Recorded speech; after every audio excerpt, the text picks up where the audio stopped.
திருச்சிற்றம்பலம். சரம் அச்சரங்கள் ஆகிய உடம்புகளுக்கெல்லாம் சிவபெருமான் உயிர் ஆதலாலும், உயிரை அன்றி உடம்பு இயங்காமையாலும், தனக்கென ஒன்றில்லாதவராகிய சிவபெருமான் தான் போகியாயிருந்து உயிர்களுக்கு போகங்களை ஊட்டியும், யோகியாயிருந்து உயிர்கள் யோகமாற்றி மெய்ஞானம் உற்று உயர் சிவயோக தேகமாகி வீடெய்திடச் செய்தும் நிற்பர்.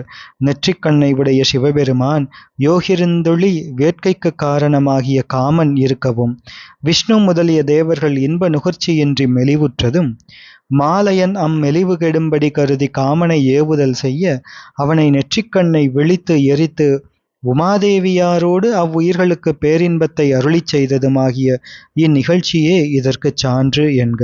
இதற்குச் சுருதி, போகியாயிருந்து உயிர்க்கு போகத்தை புரிதல் ஓரார், யோகியா யோக முக்தி உதவுதல் அதுவும் ஓரார், வேகியானார் போர் செய்த வினையினை வீட்டல் ஓரார், ஊகியா மூடரெல்லாம் உம்பரின் ஒருவன் என்பர் என்ற சிவஞான சித்தியார் திருப்பாடல். இவ்வுண்மைகளை சிறிதும் அறியாது நமது சிவபெருமானை மும்மூர்த்திகளோடு ஒருவனாக வைத்து எண்ணுவோரை நோக்கி ஸ்ரீ வாதவூரடிகள் இறங்கி கூறுகின்றார்.